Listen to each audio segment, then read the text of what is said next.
Hey, DawgNation, my name is Brandon Adams, and this is DawgNation Daily, the daily podcast for Georgia Bulldogs fans. We are heading close to G-Day on Saturday and getting ready for that, and glad to have you with us as we do it. Coming up on today's show, I've got a big announcement that I'm going to make about some of our G-Day stuff. You're going to like this. We're also going to have plenty of fun in between now and then as well on what is, in a lot of ways, a loaded show. I'll tell you all about it as DawgNation Daily begins right now. Presented by DawgNation.com, this is DawgNation Daily, the daily podcast for Georgia Bulldogs fans. Here's your host, Brandon Adams. Let me begin with this. What a night it was last night at the Marlowe's Tavern in Dunwoody for our DawgNation spring game preview, looking ahead of this Saturday's G-Day with the great former Georgia Bulldog John Stinchcomb. So many fun Georgia fans to hang out with. Such great hospitality from our friends at Marlowe's. This was our first time being back at Marlowe's in a while, and I tell you, it was one of the most fun Marlowe's events we've had in quite some time. So for all of you who came out last night, thank you so much. For those of you who couldn't be there with us in the building, we'll look forward to hopefully seeing you at a Marlowe's event coming up really soon. That was just a really special evening. We'll have more on that a bit later on. I also want to tell you this before we kind of get rolling with the major content off the top of the show. If you will allow me to, in just a few minutes, I have what I think is going to be a really fun announcement. I'm really excited about G-Day. I'm going to give you a reason coming up in just a few minutes to be excited with me. I'll tell you about some of DawgNation's plans on Saturday. It's going to be really fun. So give me just a couple of minutes, talk a little Georgia football here, and then I'm going to make a pretty, what I think of it at least, a very fun announcement about how G-Day is going to be cool here around DawgNation. We'll do that coming up in just a couple of minutes. Before we get to that, something that's been on my mind a little bit over the last few days, and I was trying to remember before the show began. I think we talked about this in some form or fashion within the last couple of weeks maybe, but there's no doubt that going into year 4 for Kirby Smart, there is, and I use this in like the smallest font, lowercase letters possible, but there is a little bit of building pressure, especially from maybe some of the national media, some of the outside folks looking in. There is a little bit of building pressure for Kirby, who's won an SEC championship, been in the college football playoff, one of the very few teams to win a playoff game over the last 4 years, but stopped just short of winning a national championship. There may be a little bit of growing pressure to go from being the coach that's been close to the coach that's actually gotten over the hump with that. Let me give you an example of what I'm talking about. And this actually isn't from this year. This is from last year. A guy named Brad Edwards, who you may know as one of those ESPN kind of analytical type analysts, one of those guys that talks about college football from the numbers standpoint. Last year, when he was doing a radio interview, he kind of laid it out there in no uncertain terms about what he viewed as not just an opportunity for Kirby to win a national championship, but an obligation for him to do so, and to do so soon. And this may be too harsh, but it is an example of what some of the folks are saying about Kirby. Here's ESPN's Brad Edwards. I think Kirby needs to win a national championship in the next 2 or 3 years in order to keep this going. I'm not saying it completely falls apart if he doesn't, but right now he's benefiting from a lot of good publicity because people are making the Saban comparisons, and they're saying, look what he's done. He's come in, had a lot of success in year 2. He's already tearing it up on the recruiting trail, and all that stuff through 2 years matches up. He's got to continue to recruit at that top 3 level every single year. But more importantly, he's got to win a national championship soon in order for those comparisons to continue. Now, let me repeat myself for a moment. What Edwards says there, I believe, is mostly insane. And the fact that he said it a year ago makes it even more odd and bizarre. So I don't agree with Brad Edwards on this. It's kind of like that disclaimer you see on Twitter sometimes, that retweets don't always equal endorsements. That's a bit of a retweet for me from the standpoint that I'm playing the audio on the show, but it's by no means an endorsement, because when Edwards said that, Kirby Smart in his second year as being a head coach had played for a national championship and had just gotten the nation's #1 recruiting class for the class of 2018. And Edwards says something, he at least walks up to the line of saying, if he doesn't win a national championship the next 3 years, this whole thing at Georgia may fall apart. And I think that's too harsh. I think that's taking it too far. But it is an example of a conversation that's out there. And we, on this show, hear this from rival fans all the time. Those of you who have a social media presence, you hear this as well. It's, Georgia can't get over the hump. Georgia's not going to win the big game. Georgia's good. They got plenty of recruits, but they're not going to get over that final hump and win that national championship. So whatever our circumstantial evidence that we cite is, I think we all have a frame of reference for this where it's been good to be good, but now there is a bit of a push for Georgia to be great, and maybe 2019, given the fact that you've got all the depth and talent in the offensive line. You've still got the veteran starting quarterback. You may not have him in 2020, and for a lot of other reasons, that 2019 may be the year in which this pressure to win a championship is more intense than it'll ever be. Now, there is some good news on this front. If you look at the things that Kirby Smart has said over the years, Kirby Smart goes into the Georgia job eyes wide open about all of this. Kirby Smart is absolutely the first guy to tell you that if you want to be the coach at Georgia and if you want to recruit the way that I'm going to recruit, then you better believe that people are going to be talking about national championships. And the job here, the one that you're paid the millions of dollars for, is to win those championships. So let me give you also an example from the past from Kirby Smart on that. Let's go all the way back to 2017. This is after his first year on the job. At the 2016 season where, let's face it, it was not very good. What was Georgia, 8-5 that year, if memory serves, when it comes to the record? Going into 2017, where most folks did not have Georgia as the SEC champion and one of the top 4 teams in the country. Most folks did not have that for Georgia in terms of preseason expectation, and yet Smart's expectations were just as high then as they always are, saying, at this job, the kind of stuff that I'm going to be hearing in 2019 is the kind of stuff I go into those kinds of seasons expecting to hear. Here's Kirby Smart. As far as expectations, I know everybody wants to talk about it and ask questions about it. For me, it's important that you understand, as the head coach of the University of Georgia, I'm proud to be there, but we embrace those as the coaching staff. We embrace those as our players. When you come to the University of Georgia, the expectation is to win championships. And that is what we expect to do at the University of Georgia, and that's the standard that we'll be held to. I know that audio quality is not great on that, but I hope you could hear that at the end when he says, if you come to Georgia, the expectation is that you win championships. I think he's saying that about the players that he's recruiting. I also think he's saying that about himself and the coaches that he hires. That good is not good enough. That, hey, long streak of winning the East, and we like to talk around here about owning the East. We think that's the first step towards getting a lot of this kind of stuff done, but that in and of itself is not the only objective, nor really is it an objective. It's just a necessary line to cross over to get towards what the real objective is, which is getting back to the college football playoff and winning once you get there. So pretty clearly there's mounting pressure on Kirby Smart to do that. And just as clear, Kirby Smart expects those expectations to rise and meets those head on. And he goes into this season, expectations, I believe, higher for himself than people like, fans and media would want to put on him. And that's, for a Georgia fan, really good news. Now, at this point, you may be wondering, well, why are we talking about this off the top of the program? What does this have to do with anything? Well, here's what I think it has to do with the current state of the conversation around Georgia.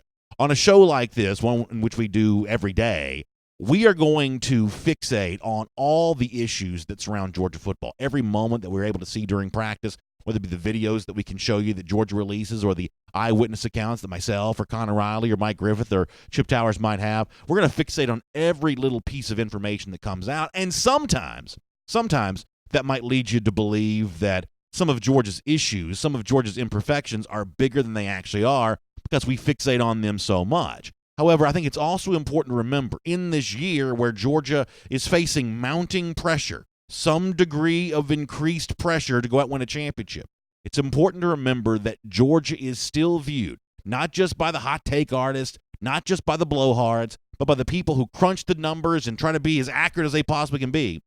Georgia is still viewed to be on the shortest of short lists when it comes to national championship favorites. I thought it was interesting yesterday that ESPN released its FPI, its Football Power Index, preseason for 2019. Now, y'all know I like this kind of stuff, and I was very interested to find out that Georgia is among the top 4 teams when it comes to the college football playoff. Now, you may be a little bit surprised to find out that Georgia was ranked behind Michigan. After all, Michigan would seem to be a little bit of a disappointment under Jim Harbaugh. It's not my place right now to decide if that's accurate for Michigan or not. I'm more interested, as you are, in Georgia's placement in this. Not a surprise to find the Dogs a little bit behind, behind Clemson, a little bit behind Alabama, but still very much in that college football playoff conversation. In fact, here's what Seth Walder, the analytics expert for ESPN, here is what he said about that. Going back to the comparison with Michigan, he says, though Georgia, which also is bringing back a known quantity at quarterback in Jake Fromm, is a longer shot to reach the playoff than Michigan, Georgia has a better chance of actually winning the national championship. It makes sense. Most, including the FBI, would agree that the Bulldogs are better than the Wolverines, but their path to the top 4 is more complicated with Alabama and LSU in the same conference. Once again, that's Seth Walder from ESPN. So do with that what you will. Ranked a little bit behind Michigan in terms of making the college football playoff, but given a better chance of winning the national championship. The point is, if you've got the shortest of short lists available, Georgia is on that in terms of being a playoff contender, and I think that's really good news. And for those of us who want to fixate on, well, what's going on with the Georgia defensive line, and how is Georgia going to replace DeAndre Baker, and can Georgia find that big breakout 1,000-yard receiver that we talk about a lot? We fixate on those issues, but ESPN and its numbers people who crunch all the numbers and try to, I guess, as evenly and fairly as possible, rate all the issues, say, when it's all said and done, we think Georgia's kind of just fine on all this and a big-time national championship contender, which Georgia fans have gotten used to hearing over the last couple of years. And I guess I kind of get ready to wrap up and put a bottom line on all of this. I also want to take you back to something else that Kirby Smart has said in the past. Because Georgia fans have watched the 2017 class be number 3 on the field, or I should say number 3 in recruiting, the 2018 class be number 1 in recruiting, the 2019 class be number 2 in recruiting. Georgia has moved up the ranks when it comes to talent acquisition as quickly and aggressively as any program has in recent college football memory. But on that week, back when Georgia became the number 1 class back in 2018, Kirby Smart was asked about that.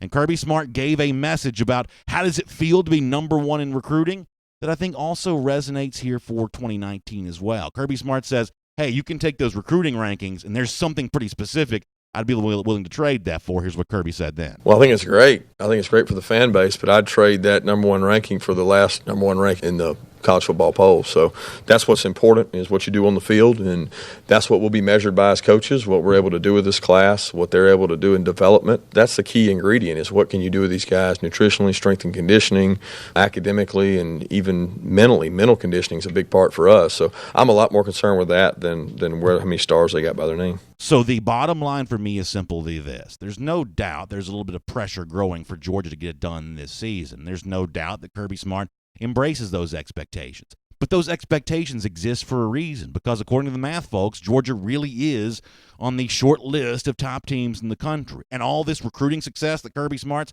had over the last couple of years, you just heard Kirby say there, our goal is to take those players, develop them, and turn them into the kind of guys that can go out and beat Alabama in the SEC and then Clemson beyond that. And watching that maybe unfold in 2019 should be an awful lot of fun. My name is Brandon Adams. This is DawgNation Daily, the daily podcast for Georgia Bulldogs fans. Live on video today, 10 a.m., DawgNation Facebook, YouTube, Twitter, radio at noon, 960 The Ref, and in podcast form wherever you find them, including the world-famous DawgNation.com. All right, in a couple of minutes, I'm going to let you hear from Jalen Kimber, the young man who just announced his commitment to Georgia yesterday. Great stuff with him and Jeff Sintel from our edition of Before the Hedges yesterday. Before that, though, some of you have been hanging on because you wanted to hear a big-time announcement from me. Well, I'm excited to deliver one to you right now. Could not be more proud of this. That coming up this Saturday as a part of our DawgNation post-game coverage presented by Harris Cherokee Casinos at the UGA bookstore immediately after the game on Saturday. How about welcoming in 2 great former Dogs, guys who have great insight on the current program. Natrez Patrick, a linebacker from last year's team, going to be with us as a part of our post-game coverage on Saturday at the UGA bookstore, and the terrific former Georgia wide receiver Javon Wims going to be on hand as well. So Natrez will help us break down the defense. Javon Wims going to help us break down the offense. 2 great former players, terrific analysts, guys who still very much in touch with what's going on with the Georgia program. We'll welcome them both in to our DawgNation post-game coverage after G-Day on Saturday. So you've got another reason to come up and see us on the second floor of the UGA bookstore for our DawgNation post-game coverage there that day. Natrez Patrick, Javon Wims going to be with us then. In fact, coming up in just about a couple of minutes, Natrez Patrick's actually going to be with us for the first time ever, at least in terms of a telephone interview, for the first time ever here today. So we'll talk some Georgia football with Natrez Patrick coming up in just a couple of minutes and get ready to set the stage for you seeing him live with us at the UGA bookstore on Saturday. That's going to be a blast. Before that, though, let's go around the doghouse here today, brought to you by Online Trading Academy. Georgia gets a big-time commitment yesterday from 4-star defensive back Jalen Kimber. Kimber recently hung out with DawgNation's Jeff Sintel. You can read a lot of this at DawgNation.com. You probably heard this for yourself yesterday. Many of you did on Before the Hedges presented by Kroger. But the one thing that Kimber wanted to be known in terms of why it was he committed to Georgia, he talks about the feeling that he got being on this campus. If you're a UGA fan, you'll like this. That's where I felt the most comfortable at, and me and my dad felt most comfortable, and that's just the place that I really like. Out of all the visits that I went, I just like them the most, and I like the coaches the most. Can you put your finger on when you knew it was Georgia? After I left, after I took that visit, I pretty much figured that that's what I was going to like the most, and that's where I was going to go. So that's Jalen Kimber saying, after I took that visit, that's where I felt like I wanted to go. He even went into more detail in saying that wasn't the initial plan. His initial plan was, like a lot of recruits, he wanted to take and enjoy these official visits. But apparently the visit to Georgia was so good that no longer seemed to be something he felt like he needed to do. Here's some good stuff from Jalen Kimber. I wanted to take multiple officials, but I didn't think that I was going to like Georgia that much. So we were going to take unofficials and then figure out where we wanted to take an official, but it didn't work like that. Do you plan to take any other visits? What does the word commitment look like to you? I don't plan on taking any other visits. I'm pretty much done. I mean, listen, how much do you love that and the battles that go on with recruiting for a guy that was looking forward to taking visits but then takes a visit to Georgia that's so good, he says, you know what? I'm not sure I need to take any more of these. I really like that for Georgia. And when you think about a weekend coming up where you have a long list of Elite 4 and 5-star prospects coming in, a lot of Dog fans hope for more commitments from G-Day. Kimber setting the stage for that, greasing the wheels a bit, if you will. I think that sets the stage for the recruiting storylines around G-Day could potentially be very fun. It's Around the Doghouse, presented by Online Trading Academy. You know by now what Online Trading Academy does. They provide a terrific set of instructions on how you can make money in the markets. I'm talking about a variety of trading styles, a spectrum of asset classes. You can learn both in the classroom and online. It's the best decision you'll ever make because, let's face it, we all want more money, and we want our money to work for us. And the best way to do that is to invest in yourself so you can make wise, smart decisions when it comes to your money and how you put those in the markets. That's what Online Trading Academy can do for you. So please find them online at tradingacademy.com/Atlanta.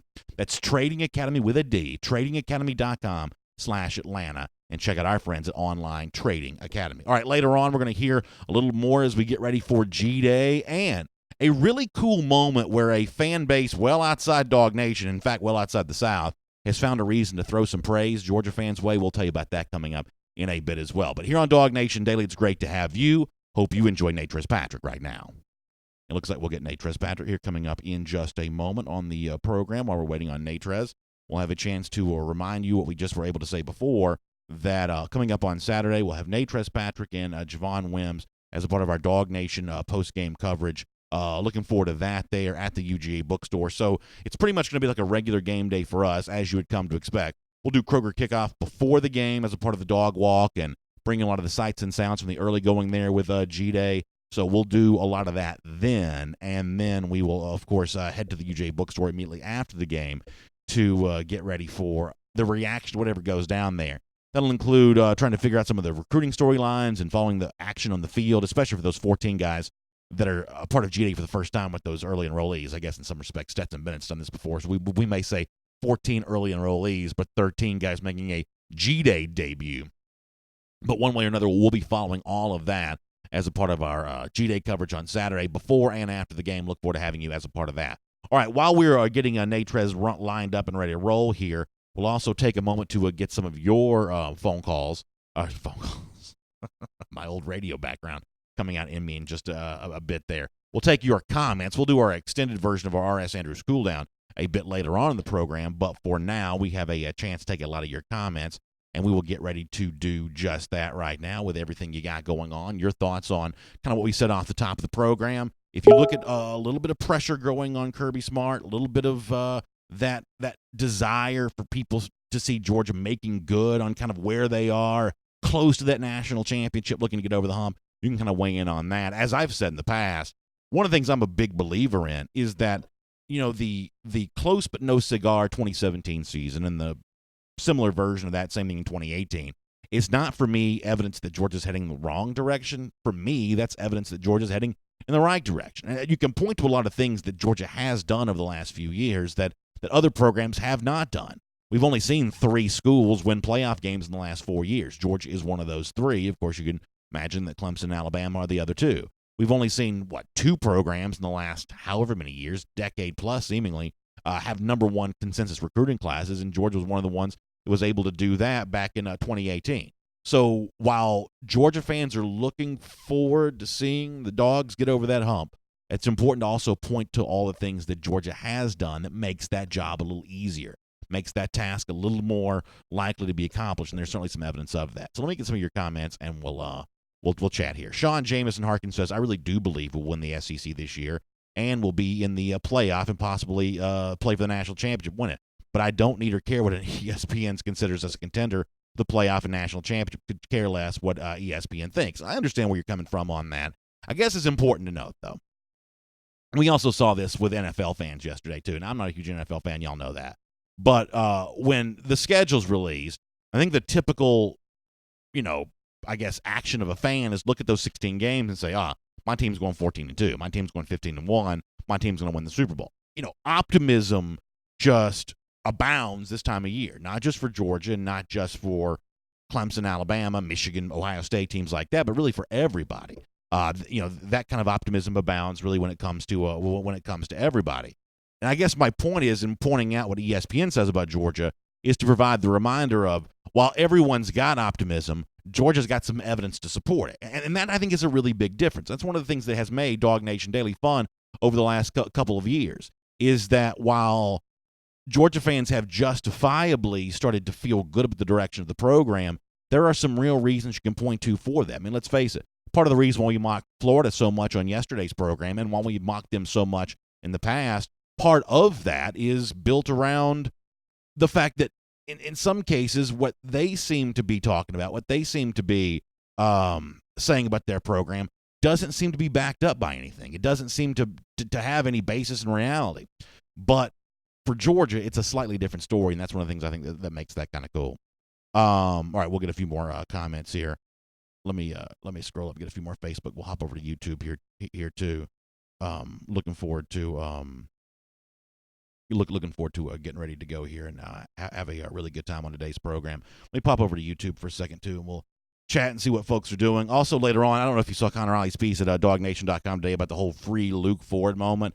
This is one of those things that for me is a little bit of a hot button issue. I think the NCAA behaves one way when it feels like it's in the public view, behaves a very different way oftentimes when it feels like no one's looking.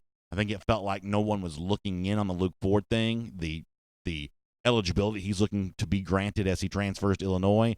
Georgia fans have noticed now, and I think you're going to see some hypocrisy in the way the NCAA seems to be treating Ford compared to the way that it's treated, Tate Martell at Miami, Justin Fields at Ohio State, and a lot of Georgia fans are going to step up and support the one-time dog, even if it was just dog for a brief moment. And I think that's kind of a cool thing to see. We'll talk more about that coming up a little bit later on in our program here as well.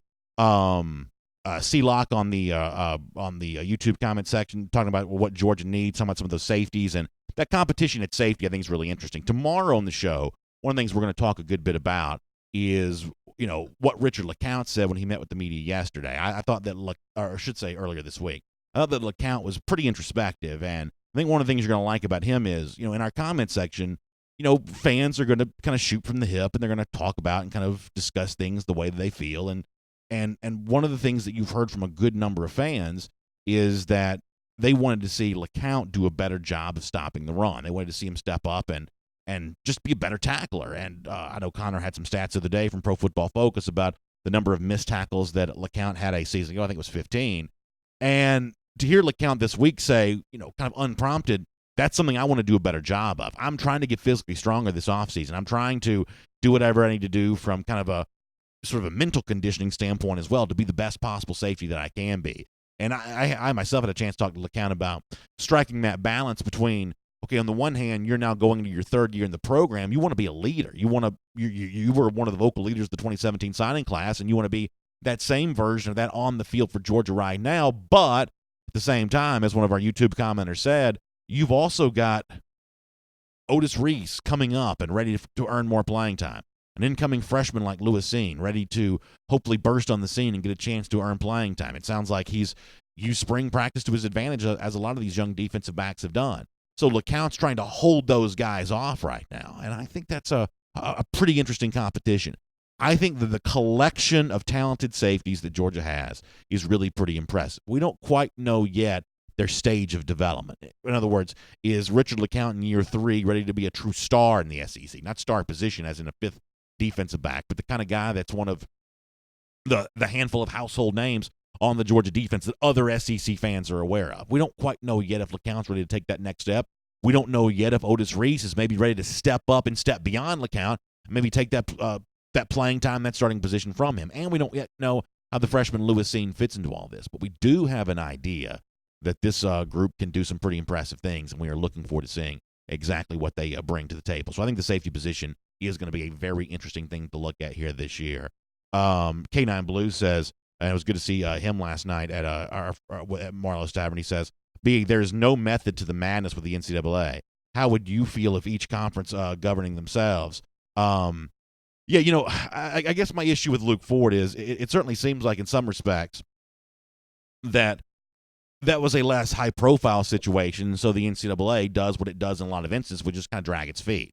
It just kind of doesn't really move very fast because there's not as much social pressure to make him eligible the way there would be for a Tate Martell at Miami or for a Justin Fields at Ohio State. The world was watching when it's high-profile quarterbacks, one leaving Georgia to go to Ohio State, one leaving Ohio State to go to Miami. The world is watching in that regard.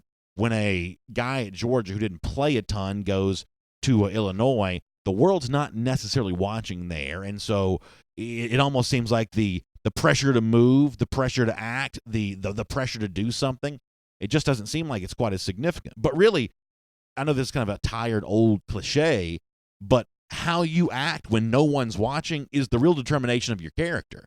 And for the NCAA, I want to believe that this is a honorable body. I want to believe that this group of institutions and the bureaucrats that seem to run all this, I want to believe they're going to act in the best interest of students. Because in the case of Ford, who left Illinois to come to Georgia, has the family situation where he's got a family member who's sick, going back to play in his home state, not for a major program. I mean, Illinois is lucky to be bowl eligible in most cases. This is not a guy looking for another high-profile situation. It seems like this is the classic example of a guy going back home for a reason. This ought to be the easiest rubber stamp you're eligible thing in the world, and the fact that it's not, I just think doesn't really speak all that well of the NCAA compared to the other ways in which they've granted almost immediate eligibility to seemingly just about everybody else here.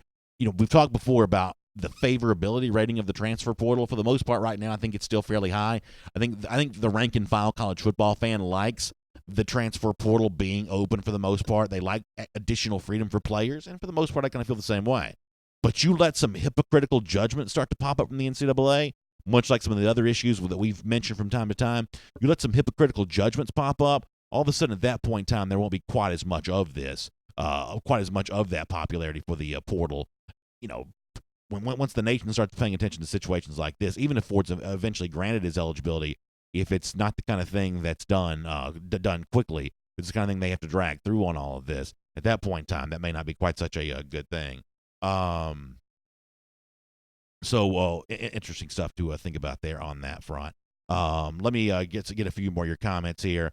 Hashim Spike says the NCAA is a microcosm of the world. The little guy is mostly kind of stepped on there, and certainly that seems to be an example here where a little less cachet for Ford does seem to matter a little bit, and I think that's probably true.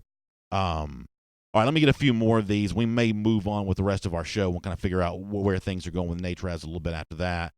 Memphis Dog says need uniform rules for everyone, and I'd be okay with that too. And you would think the NCAA ought to be the group that's able to provide that and able to do that. But one thing the NCAA has shown you over time, not just how it treats individuals, Justin Fields compared to Luke Ford, maybe the example here, but how it treats institutions. Remember, it threw the book at Missouri recently after Missouri had cooperated with the NCAA. You make that same comparison when it comes to academic stuff or what happened with North Carolina, the UNC basketball program, one of the blue bloods of that sport, where it got very light treatment from the NCAA.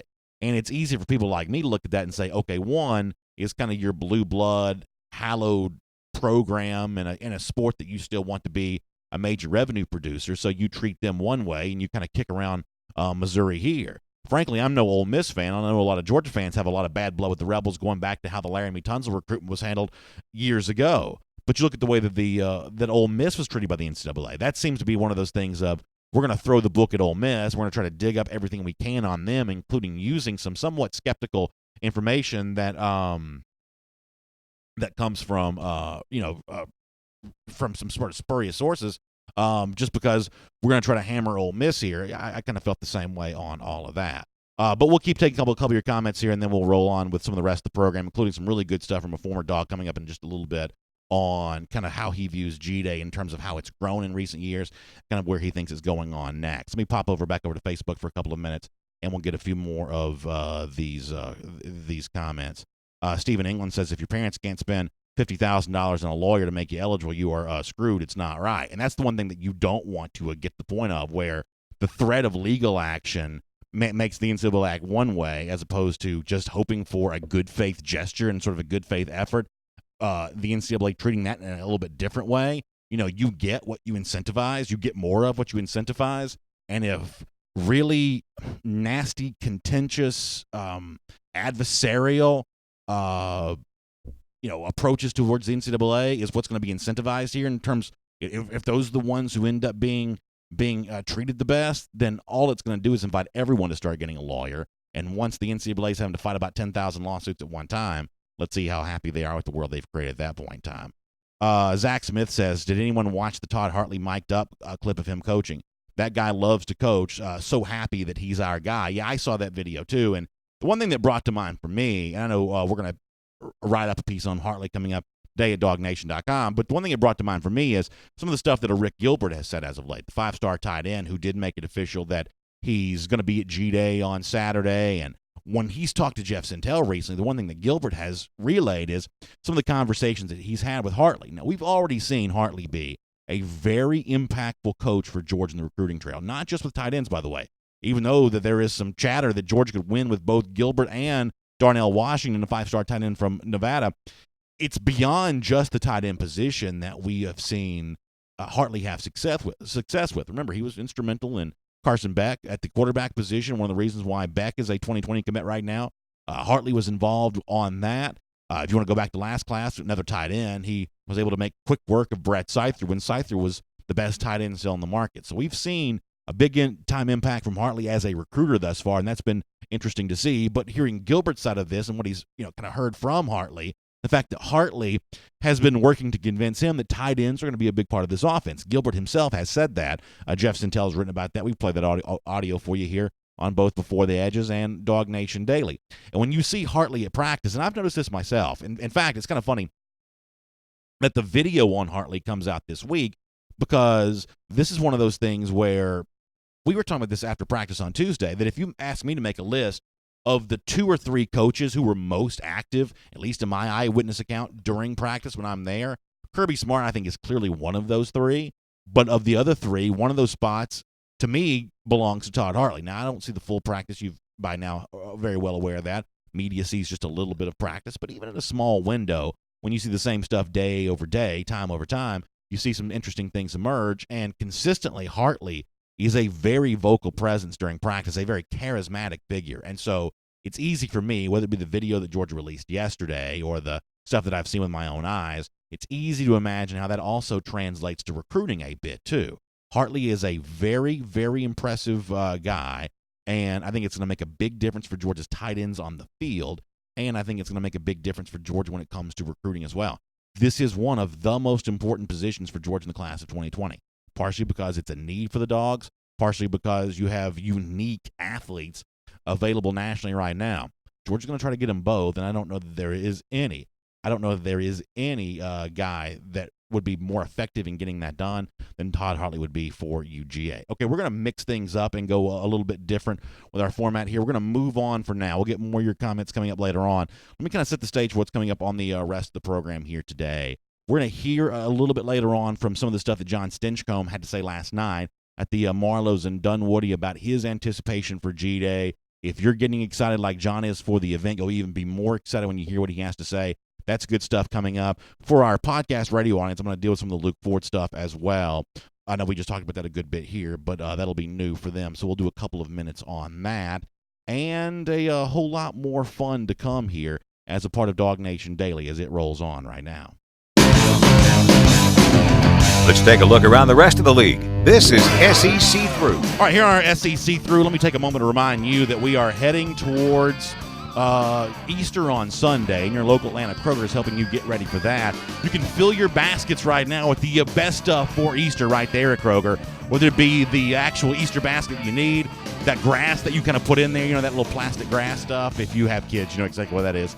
Toys and so much more. You get all of that at your local Atlanta Kroger. You can also get 2 for $7 right now on select candies and chocolate snacks, so please make sure you check that out. Also, something else to check out right now, go find the Kroger ad at DawgNation.com. Right there at the very top of the page, you see the Kroger ad at DawgNation.com. You can find out more interesting details on what Kroger has going on getting ready for Easter. Check that out at DawgNation.com here today. All right, let me talk about some of the stuff happening around the SEC here for a moment as a part of our SEC through. And there has been some drama play itself out in LSU.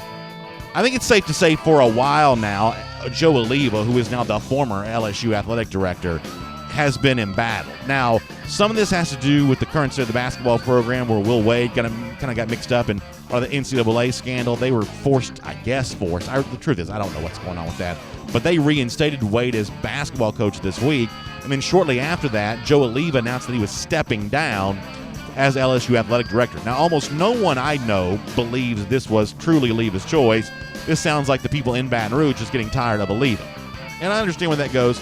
He has been, I think, by far and away, now that John Curry is no longer at Tennessee, the most criticized athletic director in the SEC has been Joe Oliva. But I know at times I probably view the world from a contrarian viewpoint. This may be an example of that. I am no expert on everything that Oliva has done as LSU athletic director. There may be a lot that he has done wrong. However, there is one thing about Oliva that I've always liked, and there's one thing about Oliva that I wish Georgia would copy a bit more. Do you remember a couple of years ago when weather threatened the LSU-Florida game? The game's supposed to be played in Gainesville. I thought Florida, and I know y'all think I'm a Gator hater, so maybe this is coming from a biased place, but I thought Florida was playing games with the rescheduling on that and kind of trying to have its cake and eat it too. And, Joe Oliva just did not bring the spirit of cooperation into that debate, that discussion, which made him very disliked by many others in the SEC. But ultimately, it looked like he was fighting on behalf of his own school. Now, eventually, it blows up in his face because when Florida finally went to Baton Rouge to play the game, which Oliva essentially negotiated, LSU lost. But still, I kind of took it as kind of an interesting thing that Oliva was willing to fight for his own school there. I think there ought to be more instances of that in the SEC where guys kind of fight for their own program. Nonetheless, though, it looks like there were some reports from Billy Lucci from TexAgs.com that Texas A&M AD Scott Woodward was going to become the next LSU athletic director. It looks like now that's indeed going to happen. So we'll get more of our SEC through coming up here in just a moment. I want to pull out of that for right now because it looks like we do have Nate Patrick about ready to go. So we'll bring the SEC through down, I guess, and we'll get ready to turn our attention back to Georgia. We'll finish up some of our SEC talk here coming up in just a moment. But a guy that you want to hear from is the great former Dawg who's got a great perspective on things with the program. He knows these players. He knows the Georgia coaching staff. It is our Nate Patrick. Let's get ready to talk to him right now. So he was a guy that I really enjoyed covering over the last couple of years and really enjoyed watching on the football field and love his insight and his perspective on things that are happening with Georgia football and excited to see where the football career of Nate Patrick goes from here. But for now, we know this. He's going to be with us Saturday as a part of our DawgNation postgame coverage at the UGA bookstore. Nate, thanks for your time here, and thanks so much for being a part of DawgNation Daily. We hope you're doing well today. I am. Thank you guys so much for having me, man.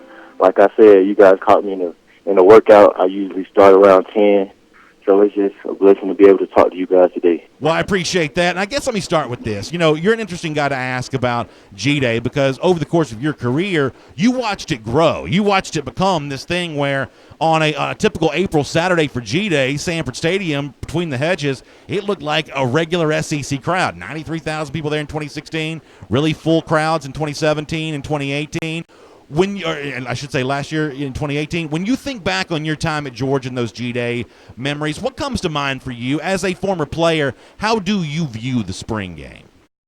To be honest, culturally, the spring game is looked upon as, this our last practice, and but at Georgia, Kirby kind of brought over this mindset to where, in the spring and fall camp and things like that, when we have live scrimmages, that's how you get on the field. So the special teams rep in the spring game, everything matters from field goal all the way to first team defense, second team defense. Like, these scrimmages is how you get on the field, because to the coaches, this is the first, like, real live action they're going to see from you where you're tackling and where you're being able to use the fundamentals you learn in practice, like in an actual setting. So it doesn't really matter that you're going against each other. Like, this is your time to showcase, your time to try to get on the field. So, man, the spring game is looked upon as a big deal. It's a big deal.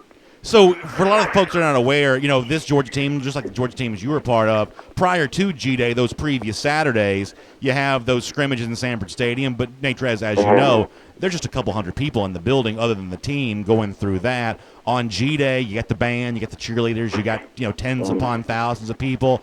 Even for a veteran player like yourself, is there a different sense of butterflies in the stomach or kind of juice, gas in the tank? Is there a little bit of a different experience for you on the inside and your other players, especially the younger guys, once the stadium kind of feels like a game day atmosphere?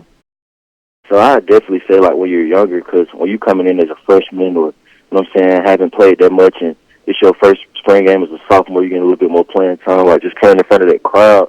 It's your first time playing in front of 93,000 or however many is there. So, of course, you have the butterflies in that, but once you get older, junior, senior, man, the butterflies come from the anticipation of the season, like seeing all the fans getting ready for the first game and, getting your first lick. So the feeling kind of changed from butterflies of, wow, this crowd is so big, to butterflies of anticipation almost. Yeah, that's really fun to think about. Your position group, the one that at Georgia so well, the linebacking core. Nate Trez, I've been a Georgia fan my whole life. I don't know that it's ever been deeper than it is right now. Now, you guys have had some great players, that linebacking core, but total number of potential contributors, this 2019 crop looks pretty impressive. How many of these guys have you gotten a chance to see and know, whether it be Nakobe Dean on the inside, Davis and Marshall aren't practicing right now, Nolan Smith, Jermaine Johnson on the outside? Have you got a chance to see much of practice thus far this spring? I know you're working on your own, progression here, trying to get into the NFL, but have you got a chance to see this linebacker core practice much this spring? And if so, what have you thought about it?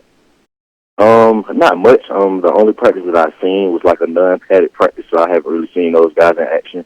But I actually, it's crazy. I just talked to my position coach, Coach Schumann. I talked to him last night for like an hour, man, and we just chopped it up and talked about guys and the same issues that it's like a cycle, man. The same issues that guys have is almost, it happens every year. Like the guys have the same. It's crazy. Like it's crazy to think about. But it's like a cycle, and we talked about all those young guys and how much, because here at Georgia, like, we believe in depth. Like, depth, that's how you win games. That's how you stay fresh. That's how you keep guys from getting injured. And, it's scary when you're able to throw people in after a drive and, just keep coming at them with different people. Like, when you're in a game, like, most teams aren't able to do that. So, depth is key, So, the fact that Georgia has that depth, it speaks wonders.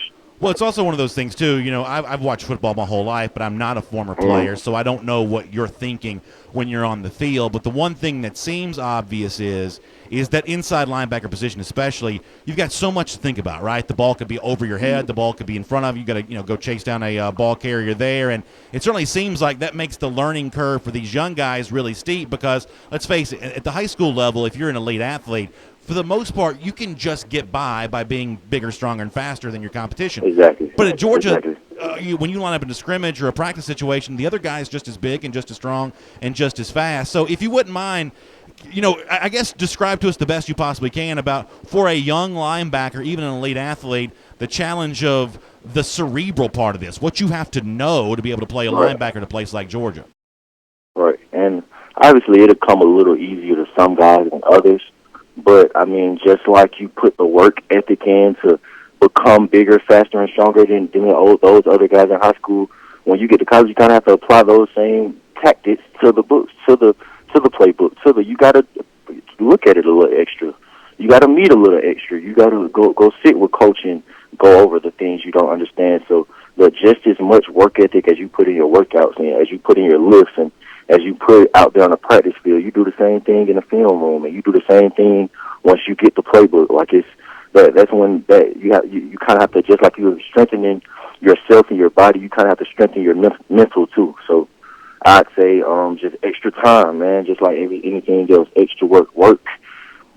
proves to be best on the field, like whether it's working out or whether it's studying. So you just have to put more time in. You know, one of the things that Georgia's talked about a lot thus far this spring is increasing that havoc rate. Going after sacks, going after tackles for loss, defensive backs, talk about those pass breakups and things like that. And part of that would seem to be going back to what happened with you guys in 2018, where it sounds like from behind the scenes, maybe Kirby was looking for a little bit more of that at the end of the year. I don't know how much you've gotten to hear of what Kirby and some of the players have said this far this spring, but what have you made of the push to be more active in the backfield and more disruptive to, ball carriers with tackles for loss, sacks with quarterbacks? I'm sure as a linebacker and a defensive player yourself, you love the idea of an added emphasis for that this season. Right.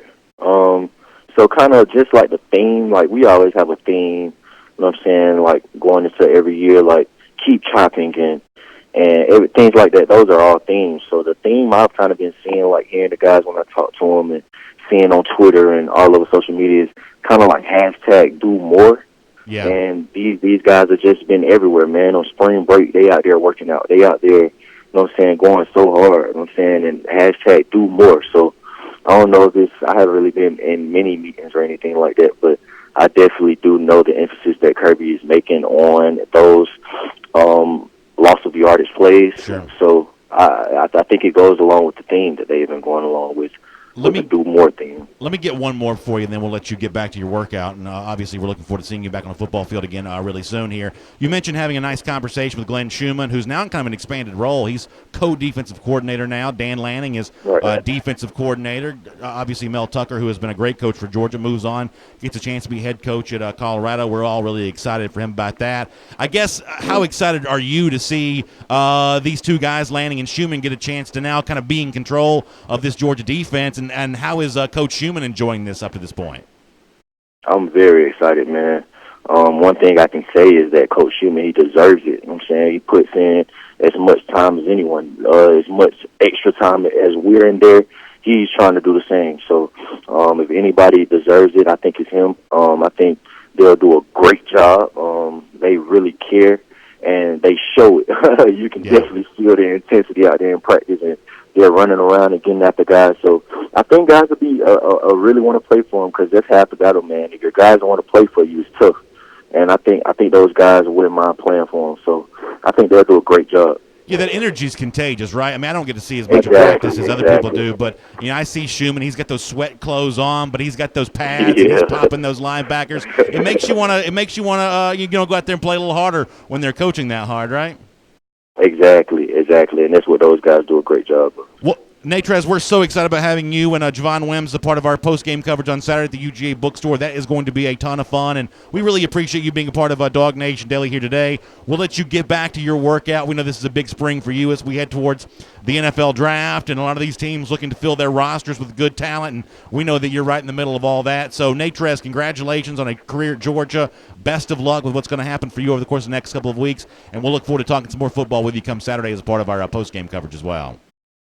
Thank you, man. I really appreciate you guys for having me. Go Dogs. Looking forward to that. Natrez Patrick, really good stuff from him. And I love that insight he's able to provide there when it comes to a guy that he knows well, Glenn Schumann, as the linebackers coach. One of the reasons why we like, or co-defense coordinator now, one of the reasons why we like having these kinds of conversations and talking to these guys is because, you heard him say, I've been on the phone with Glenn Schumann. We've been talking about this, hours worth of conversation, I think he said, about what's going on. And don't you love that he says that, every year it's kind of the same thing. The cycle of all this just continues over and over. And for a lot of these guys, it's about learning how to play this position. There is no doubt when you show up for a couple of minutes of practice, or the videos that we've seen from guys like Nakobe Dean and Nolan Smith, whether it be, the brief moments we've seen from them maybe in these practices, or certainly going back to their all-star season, their high school season, there is no doubt they bring the athleticism to the table to play this game at a very high level. But Roquan Smith's career alone is an example of sometimes it's about more than just the physical ability. Sometimes it is about growing into a role. And for Roquan Smith, it was a very specific stage of development. In year one, as a freshman in 2015, we didn't see a major impact from Roquan Smith. We saw some brief glimpses of how it could turn into something. But we didn't see the full embodiment of what Roquan Smith would become there in that first year. In year 2 as a sophomore in 2016, it was a big step forward. Memory serves, I think it was 95 tackles for Roquan in that second season. Obviously, in the third year, it's kind of like the full operation of what Roquan could bring to the table. He won the Butkus Award as the nation's top linebacker. There's no guarantee that anyone's story is going to be like someone else's, but it is an important reminder that Natrez Patrick, a guy who knows that linebacker position very well, says, in talking to the guy that's coaching those linebackers, that a lot of those guys are going through some of the same things we have seen from linebackers in the past. Now, what Nakobe has an opportunity to do, and what Ryan Davis and Tresman Marshall, when they're healthy again, what they'll have an opportunity to do, and what Nolan Smith and Jermaine Johnson playing on the outside, what they're going to have an opportunity to do is accelerate that process. There's no law that says you can't learn a little faster than somebody else did. There's no law that says you can't grow and develop really quickly, but the growth and development still has to happen. You can't really skip steps in that regard. I think that's an interesting thing to think about. And I do think it's one of the things that makes G-Day really fun. You know, over and over again, we'll talk about what it is about Saturday that we want to see. And in some form or fashion, we all eventually kind of arrive back on the same thing. We want to see those guys that we haven't seen yet. We want to see what they bring to the table. And I'm presuming a guy like Natrez Patrick feels the same way on that. For a guy like Nakobe Dean, who we've heard whispers about, you know, a high school coach talking about him, you know, getting some rep with the number one unit during defense. For Nolan Smith, who's gotten compliments from Kirby Smart along the way. We want to see this with our own eyes. And yes, the defense during a spring game is typically asked to be a little bit vanilla, so you don't get to see the full power of what they bring to the table, nor will these guys get a chance to tackle quarterbacks all the way to the ground or anything like that. But you do get that glimpse. You do get that opportunity. And finding out what they bring to the table, I think, is going to be a lot of fun. And I think that Natrez Patrick, by the way, I know that he is on his way to trying to be an NFL guy the same way all these guys are right now. But when you listen to him talk football, and you know, I gathered this from a couple of the interviews we had with him near the end of last season. When you listen to him talk football, I think this is a guy that when that football career is done, whenever that happens to be, I think that Natrez Patrick has a potential future in broadcasting here. I think that Natrez Patrick can be a really interesting analyst of the game. That's one of the reasons why we wanted to be a part of, have him be a part of our DawgNation post-game coverage. I think you're going to really like him on Saturday, and I think it's going to be fun as a part of that broadcast there at the UGA bookstore to also have Javon Wims on hand, the wide receiver, kind of former wide receiver at Georgia, kind of bringing the other part of this too. We'll break down the offensive and defensive sides of the ball with both those guys on Saturday, so that's going to be a lot of fun. So before we move on, let me remind you of a couple things. So Saturday is going to be a big day for DawgNation. Before the game, just like before every game, we'll have our Kroger kickoff. We'll bring you coverage of the dog walk, and we'll set the stage for what's going to be a big G-Day. Jeff Sintel will be a part of that too, with all those recruits who are there in the building. Make sure you stay close to the forum at forum.dawgnation.com and dawgnation.com as well on that to try to keep up with all the whispers and the rumors that may be coming out of all that. And who knows if there's a commitment or anything like that. Obviously, DawgNation will be all over that. And then after the game, as a part of our post-game coverage inside the UGA bookstore, we'll welcome in Natrez Patrick, Javon Wims to be a part of that. And the bookstore will be open for you. So lots of great opportunities for you to get in and get some great UGA gear, especially if you need some new stuff for the spring and summer. The UGA bookstore will have you covered on that. They've also got a great crop of autograph guests as well. Maybe tomorrow we'll kind of do a whole big a look at all the autograph signings that are going on there in Athens on Saturday too. So a lot of festivities on hand when it comes to G-Day on Saturday. DawgNation's excited about being at the center of all of it. We'll look forward to seeing you there and be a part of that, too. We got more DawgNation Daily coming up right now. All right. How about that? The music just kind of kicks back in. We're rolling right along with that. Really good stuff. Fun. So let me pop back into our SEC through here for just a moment. We were talking a moment ago about the transition with athletic director. Looks like Scott Woodward, the Texas A&M athletic director, is now about to become the LSU athletic director. At first glance to me, this kind of seems like one of those things where why would a guy leave A&M that spends a bunch of money to go anywhere? We'll come to find out he's an LSU grad. So I guess that makes some sense. Scott Woodward apparently on his way from A&M to LSU to replace the now embattled and departed Athletic Director Joe Oliva. As our SEC through rolls on here, I will also point out something we mentioned off the top of the program. We're looking at that ESPN FPI data and some of the stuff that is going on with that, and the fact that apparently they've got Georgia still among the 4 most likely teams to make the college football playoff in 2019. But something else they pointed out was that South Carolina plays, according to the ESPN FPI, the toughest schedule in the entire country. Now, to my knowledge, and maybe I missed this, they didn't publish the raw data, right? They just did the synopsis of it. So later on, we'll see the full, set of data for ESPN on this, the full list of all this. As it stands right now, they're just essentially, as we say in the business, kind of aggregating their own content by pointing out a couple of the facets of the FPI data. They haven't given the full list yet. But I did think it was interesting to hear that South Carolina plays a tougher schedule than Texas A&M, when seemingly the A&M South Carolina schedule are both pretty similar. A&M plays Alabama, of course. It plays Georgia this year, and it plays Clemson. South Carolina plays the same 3 teams. Its crossover West game this year is Alabama. Its permanent at West game is Texas A&M, and obviously finishes every season with Clemson. So the A&M schedule, the South Carolina schedule in terms of the toughest games, and they also, I guess, play each other too, which is kind of an interesting thing. And I guess that's ultimately why the South Carolina schedule gets the nod here, because playing South Carolina isn't quite as tough as South Carolina, who has to also play Texas A&M. But the Gamecocks get the nod from FBI as having played or going to have to play the toughest schedule in the country for 2019. There was also a little bit of you can call it a jab, or you can just say it's objective reporting about how weak the Clemson schedule is in comparison to the other major national championship contenders. I think 55th, somewhere around that rank was the number on that. One thing I do know for a fact is, according to what ESPN FBI reported, what their own number tabulations indicated, is that South Carolina on paper would appear to be Clemson's toughest game. However, South Carolina, who Alabama also has to play, is only the Crimson Tide's 5th toughest game. So for those of us who've kind of banged on that ACC schedule, no one denies that Clemson's an elite team, but elite teams are helped by an easier path towards the playoff.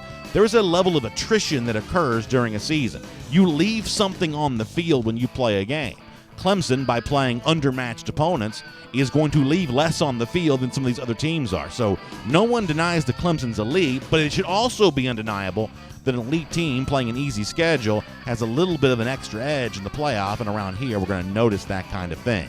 And then finally, here's a part of our SEC through. Let me also mention this. Really good stuff from Connor Riley at DawgNation.com, looking in on the scenario with Luke Ford. We talked about this with our video audience for a good bit, that Ford has still not yet been granted his eligibility from the NCAA. He talked to one of the local sites there in Champaign-Urbana about that, and a lot of Georgia fans have kind of noticed that and sort of started a campaign to free Luke Ford. Even J.J. Holloman, the Georgia wide receiver, got involved on this bit too.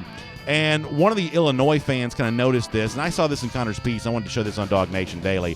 I thought this was really pretty fascinating. Matt, who's at Illini Matt on Twitter, says, the Georgia love for free Luke Ford is honestly amazing. Sometimes love and respect transcends game day colors, and Georgia is showing the epitome of class. So a nice compliment from an Illinois fan, but the way that Georgia fans have rallied to support Luke Ford, we think that's really good stuff.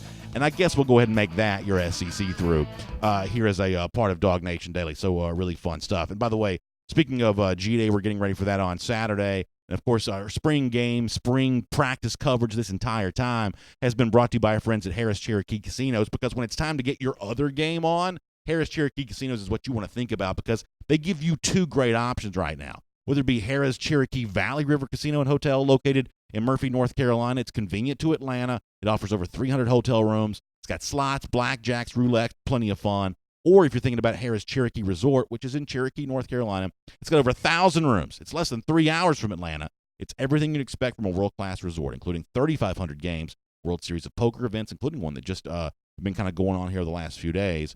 Spa, golf, concerts, plenty of dining options. It's a world-class resort. It's a world-class casino, and it's very close right here in Atlanta. So no matter how you play or no matter what your play is, Harris Cherokee Casinos has got you covered. So go to this website, Caesars.com/Harris-Cherokee. The website one more time, Caesars.com/Harris-Cherokee. And as you head towards G-Day on Saturday, don't forget all of that spring practice coverage here on DawgNation.com is presented by our friends at Harris Cherokee Casinos. Now, speaking of that, we had a great night last night at the Marlowe's Tavern in Dunwoody. It was kind of our spring game preview there. Looking forward to a fun day on Saturday. And I thought we had some great stuff coming from that from our buddy John Stinchcomb. John is a terrific former Georgia player. And, one of the things I like about John, I like about Nate Patrick, in addition to their status as former players, they're not just guys that kind of live up some ivory tower somewhere. They are guys who also are still big fans of the program.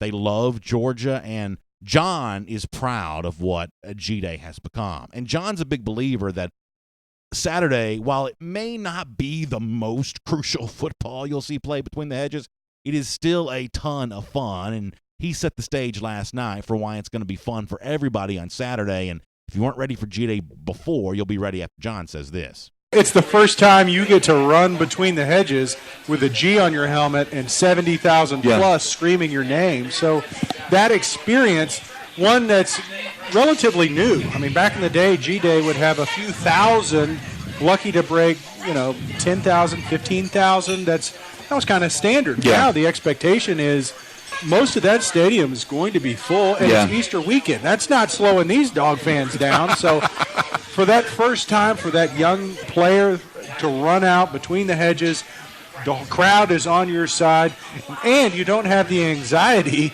of it doesn't quite count yet. It's one of those feelings that you've been looking forward to for the past couple years, and you finally get to do it. I love how John says, hey, it's all the sort of trappings of a game, but it's not the same level of if you mess up, things are going to be really bad because it's not a real game quite yet. And it's kind of funny, Nate Patrick said a very similar thing. For a lot of the young players, they get a chance to experience butterflies without the negative ramifications that can come from making a blunder in an SEC game. This is a dress rehearsal for that. So it's kind of funny to hear Nate, who was just playing last year, kind of say something very similar to something a guy like John Stinchcomb, who had his last year at Georgia back in 2002. They both have a very similar perspective on this. Something else that John also said last night is, you still never quite get over the marvel that it is just how much G-Day's grown over the last couple of years. And John credits Kirby Smart for a lot of that. Here's what he said. I think there's a couple things it speaks to. Number one is Kirby asked, and the Bulldog Nation answered. Yeah. He said, I want 93,000 people, and they said, all right, done.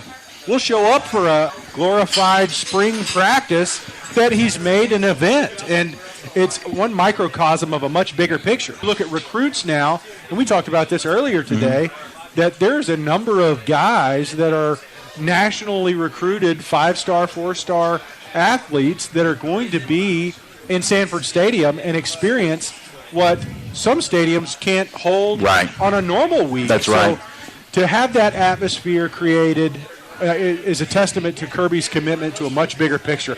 Yeah, I like that. And Kirby has been, big picture thinking, things growing and being bigger than we've ever imagined them being. That's really been kind of a hallmark for the Kirby Smart era at Georgia thus far, and kind of a theme of the direction that he's pushed Georgia. You're used to seeing 40, maybe 50,000 people for a spring game. What if it's 93? I joked last night that at one point in time I wouldn't have thought that was a possibility for Georgia, and yet it became a reality in 2016. And lots of realities that I could not have imagined pre-Kirby seem very possible right now. So he deserves a lot of credit for that, and we'll give it to him here on DawgNation Daily. Something else we'll give out here is our Gatorator Updater. We are big believers that the biggest rival that Georgia has is Florida, and we love the back and forth between these two fan bases of the last couple of days. We just think that's fun, especially when the Dogs are on top the way they are right now. 901 days. That's how long it's been since those lousy, stinking Gators have beaten the Georgia Bulldogs. We love watching that number go up, and we'll continue to climb right here on DawgNation Daily.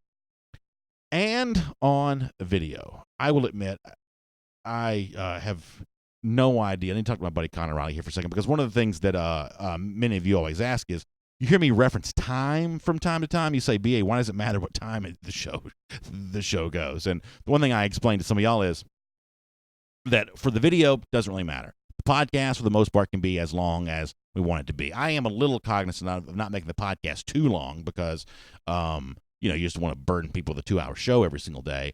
The video is a little different because some people kind of dart in, dart out. Podcasts are a little bit different. But the one thing we have to be a little more mindful of time on altogether is the radio show. Now, I feel like I don't toot my own horn very much, but I typically do a pretty yeoman's job of keeping up with the time in my head of kind of how everything is going, and we deliver a nice quality product each and every day. Given the format being a little different today than normal, I did lose track of time just a little bit. How we doing on some of that kind of stuff, Connor? We doing okay with all that here today? Because we were a little different than we normally are. Give me some time and I can figure it out. All right, if you need some help from me on that, I'll help you out with that as well. Don't mean to do shop talk here on the air, but I'm thinking we're close on that, although maybe not 100% perfect, but we'll see if we can figure that coming up in just a moment. I'll also tell you that our friends at R.S. Andrews make the R.S. Andrews cool down for you possible each and every day here. You know, Darg and the gang at R.S. Andrews, heating, air, plumbing, electrical, they are just big fans of college football, right? They've been great supporters of DawgNation for a long time, and they like the kind of stuff that we do here. Casual chatting about college football, they enjoy that kind of thing. If you ever hang out and meet them, that's what they want to do too. They want to talk college football. So they allow us to do that with you as part of our R.S. Andrews cool down each and every day on DawgNation Daily. So huge thanks to them. And if you've got heating and air needs, plumbing needs, electrical needs, get something going on with your house, we would invite you to trust the ones we trust, which is R.S. Andrews, and support the ones who have supported us, R.S. Andrews online at rsandrews.com. I think you'll find that to be a very good decision. We did some comments earlier, and now we can do a whole run of comments here now. So we can talk about anything you want to, and assuming Connor doesn't give me bad news about the radio program, we will be able to kind of do this for a while here. John Dudick says, all of us could talk UJ football all day. Well, John, there have been a few moments where we almost actually, I think, did that here on DawgNation Daily. And I'm kind of like you, whatever else I'd be doing at work if it wasn't for this, I'd much rather just do this. So, I can get to stay in the studio and kind of stay locked away from the outside world. I can just do this for as long as y'all want to, for sure. Our buddy Matt Rukavina also says, forget Florida. Missouri may be 8-0 the week after. Could be a big game come second week in November. Missouri 8-0. Let's see. It's always kind of a risky thing when I try to talk and type at the same time, but let's see how we're feeling about that. All right, so let me go down here. By the way, this is a free plug. FBSschedules.com is one of the great websites in all of college football. There are a few, I think, of indispensable websites, and for the most part, I just want websites that work, and I think we can all think of websites around there that sometimes don't.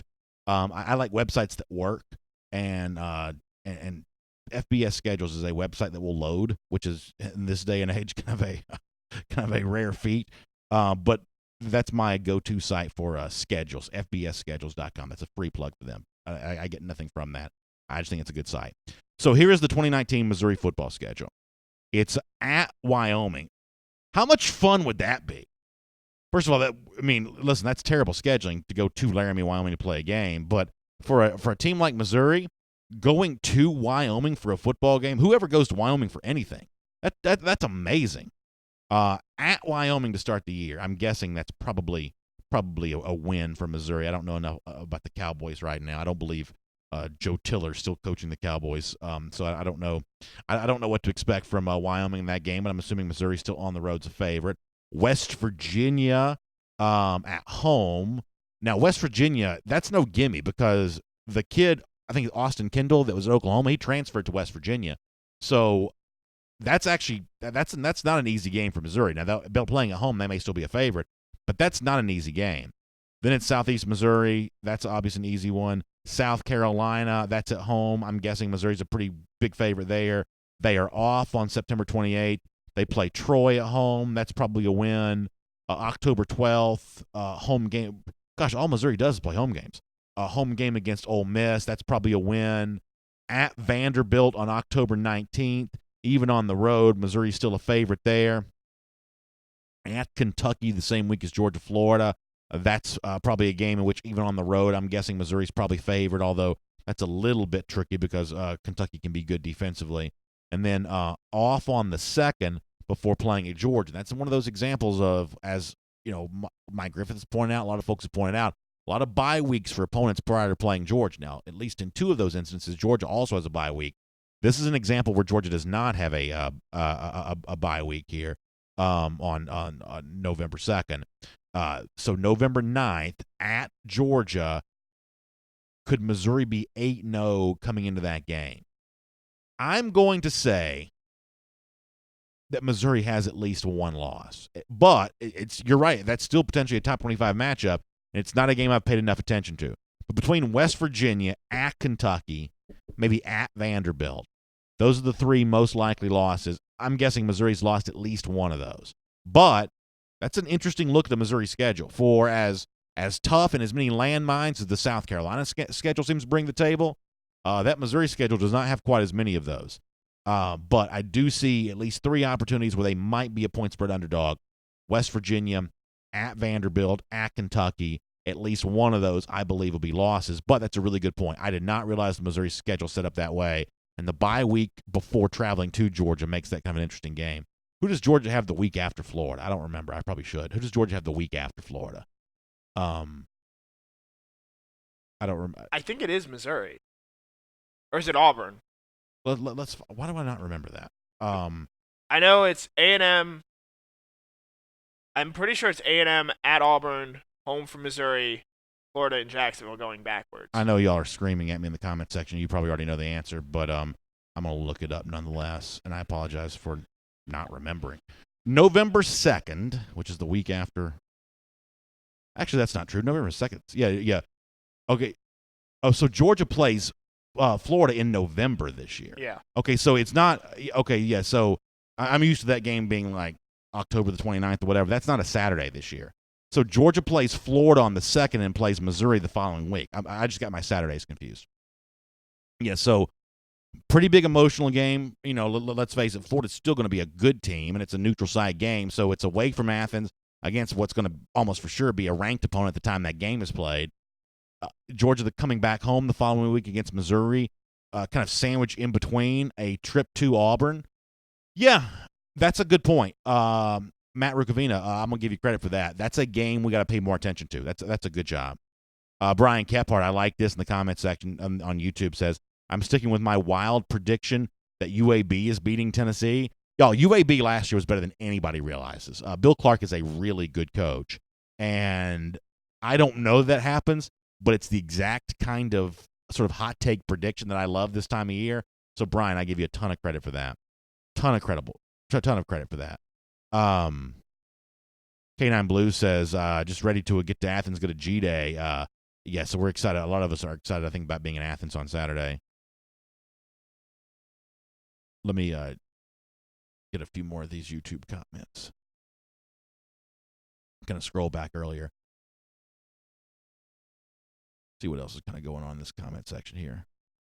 Enrique Murillo, going back to the subject of competition, and you know, Nate Patrick talked a good bit about that a moment ago, says if you practice hard and you play smarter, you will start. And yeah, listen, there's no doubt, there's no doubt that you're going to have that opportunity here. And what you do mentally is just as important as what you do physically. I think that when you read between the lines with Kirby Smart on that, that is certainly something that you get the indication of. That, you know, look at Richard LeCount, who's been asked to kind of toggle back and forth between both safety positions. That's not easy. That's a tough thing. And I think overall, those of us who are fans of the sport, but we're not college level players, I think that's one of the things we probably don't give enough credit to is how much the average football player just has to know.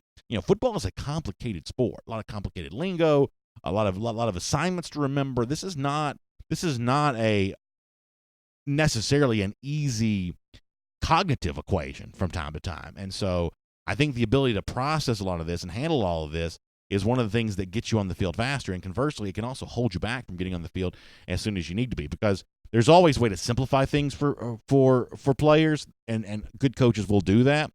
But when you simplify things too much to get some of the talent of a player harnessed, you're ultimately not going to get the best from him. You're not getting the most from him. And I think that's probably a pretty good point. Crow King 123 on YouTube says, Tennessee is a team that's fun to hate. Don't hate Pruitt, but man, the Tennessee program is unlikable. That's kind of an interesting point. I'm going to take your comment, Crow King. I'm going to kind of spin that a different way. As it stands right now, I probably don't hate Pruitt either. I have some begrudging respect for Pruitt. I think that Pruitt's a good recruiter. I think that Pruitt is trying to build his program at Tennessee similar to the way that Kirby Smart built his at Georgia. And knowing that you're going to roll up your sleeves and do actual hard work compared to Dan Mullen, and this is not just me being funny, I think that Pruitt is doing things at Tennessee the right way. He's not skipping steps. He's not He's not filled with ego. He's simply working to upgrade that roster.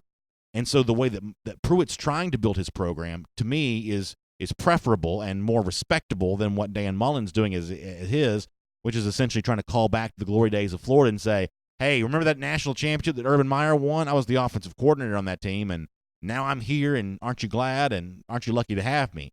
Mullen seems to be just striking a very different chord than what Jeremy Pruitt strikes. I have respect for Pruitt. I also liked Pruitt when he was defensive coordinator here at Georgia. When Kirby took that job as head coach, I would have loved for Pruitt to remain as defensive coordinator.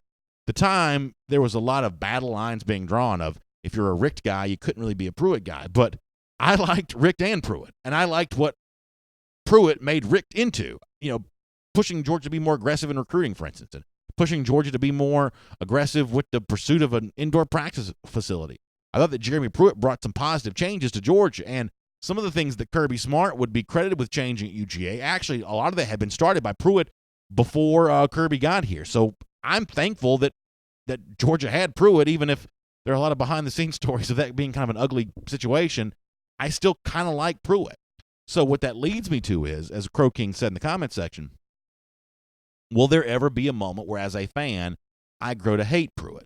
Is he going to do something where all that, and I mean hate in a sporting sense, right? I mean, I try to say all the time, not that I want to be a scold, but we don't really hate anybody. I hate Dan Mullen in the sporting sense, but I don't hate, Florida fans. I'm not going to, be unkind or, vicious or mean to anybody. There's too much of that in life as it is. Sports is about fun, and so hating rivals is a part of the fun of sports. So from a sports standpoint, will I ever grow to hate Pruitt? As it stands right now, he's not a real threat to Georgia. It's kind of a homage to Georgia with the way that he's building the Tennessee program. He hasn't become all that hateable yet. Will that eventually happen? I wonder. He's going to have to take a recruit that Georgia really needs. He's going to have to maybe at some point get a win on the field.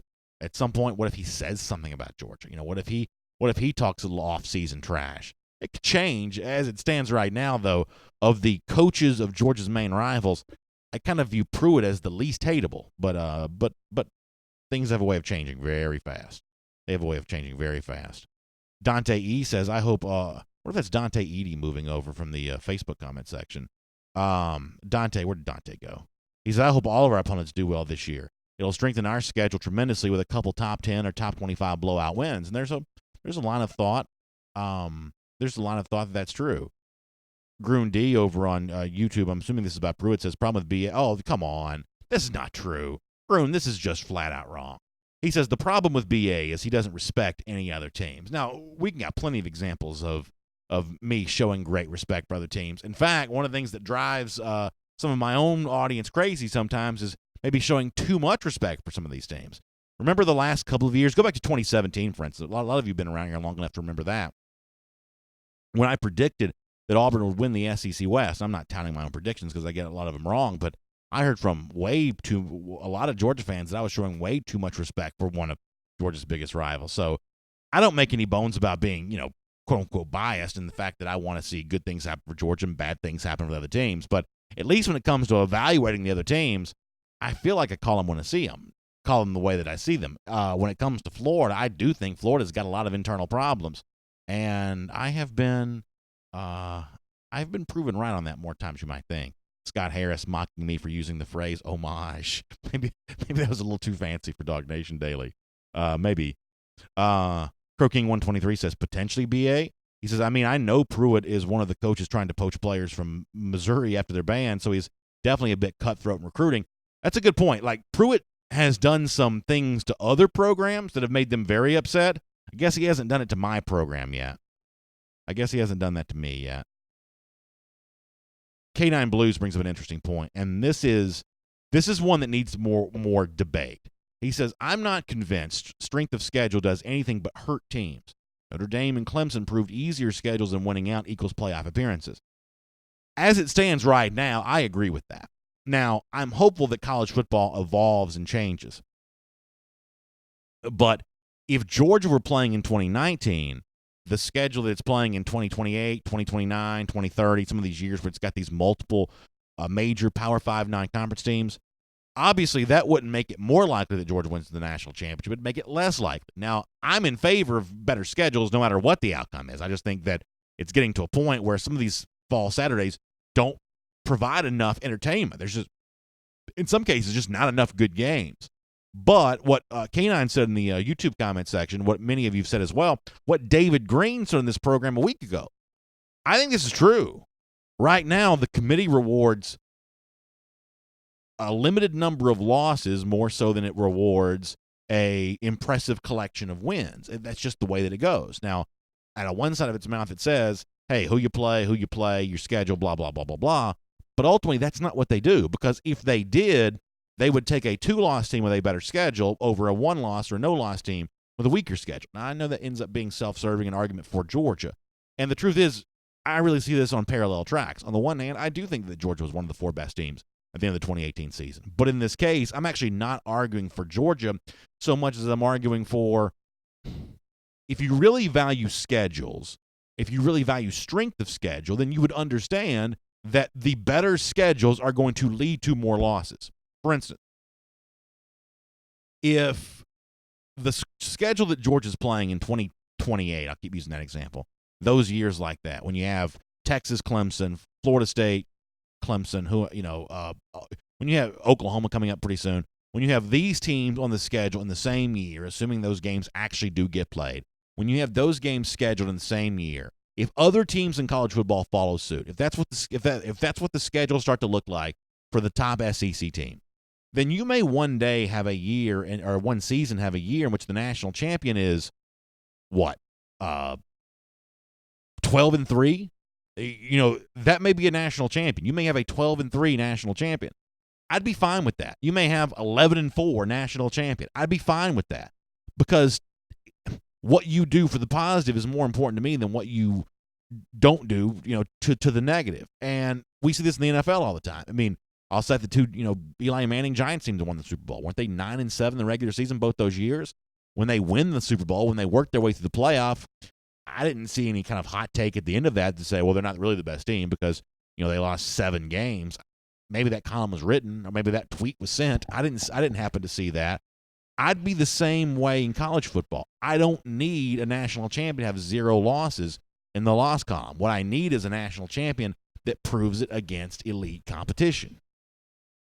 The 2007 Giants weren't the best team. Oh, Lord. They weren't. Oh, Lord. At a certain point in time, though, you got to reward the teams that win the games.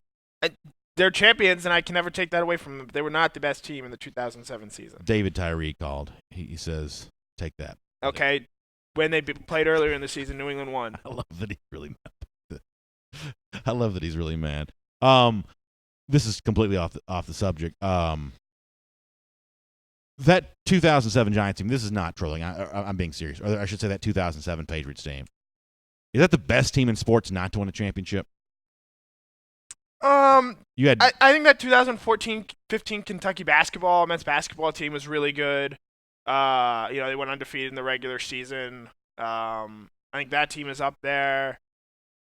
Didn't Brady set the touchdown record and Moss set the touchdown receiving record the same season? That's pretty impressive. They both did. Because, I know Manning had set the touchdown record a few years prior to that, but before that record had stood for a long time, hadn't it? Mm-hmm. And I don't know how long the receiving record had stood, but it's still pretty impressive. Randy Hood says on Facebook, daily, let's fill Sanford Stadium on Saturday.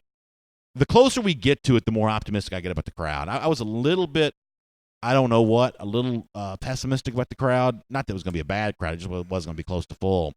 I've heard a lot of folks the last few days are really excited about G-Day. Most of the people who were with us at Marlowe's last night, just as a sampling, they seem like they were on their way to G-Day on Saturday. So maybe we end up getting a pretty good crowd on this thing. And, I know for some people the Easter thing's kind of a tough deal. I guess it's much better to have it on Easter weekend, the Masters weekend. Not that I'm not comparing Easter to the Masters. I'm just saying the day before Easter versus, Masters weekend. I think you're going to get a lot more people in the stands because of that. For sure. James Crump says nobody will get into the playoff with more than 2 losses, even with expansion. That's what I want to see change. And like I said, I know that for a non-Georgia fan who's watching right now, that seems like an argument in favor of Georgia, and I'm honestly not, although it's undeniably true. that the more you move, that no team in college football would benefit from a move towards best 4 teams. No team right now would benefit towards that from that more so than Georgia would. Georgia ought to be the ones arguing for best 4 teams. It drove me crazy the other day. This is not. I don't feel one way or another about Greg McGarity. That's not. He doesn't move the needle for me one way or another. Some of you like him a lot. Some of you don't like him as much. I'm not. I'm just sort of ambivalent about him one way or another. But something the other day that kind of drove me crazy was there was this like vote of, I guess, SEC athletic directors about an 18 playoff, and I guess all the SEC programs said they're still in favor of the 14 playoff. The one team, and this just to me is objectively true, the one team that ought to be in favor of an 18 playoff right now is Georgia. The one program that ought to be in favor of that is Georgia, because no one's been hurt by a 14 playoff more than Georgia has. So, I don't know. I guess do with that what you will. Or no one stands to be hurt by that more than Georgia does. Because as cool it is to see Georgia in the top 4 right now and some of these preseason projections, you still got 2 deep South teams, including one conference team, still rated ahead of Georgia. So if anybody ought to be doing a self-serving argument in favor of an 18 playoff, it ought to be Georgia right now. But to go back to James's point, I hope to see the evolution, not just because it benefits Georgia. I think the best teams playing tough schedules and tolerating a few losses, that to me is more fun for fans. Steve Schiavini said this. If the best team always won, why watch the games? And to a certain extent, I agree with Steve. I mean, I think that head-to-head results can at times be overrated. We know there are examples when inferior teams find a way to win on any given Saturday or any given Sunday, depending on which brand of football you're watching.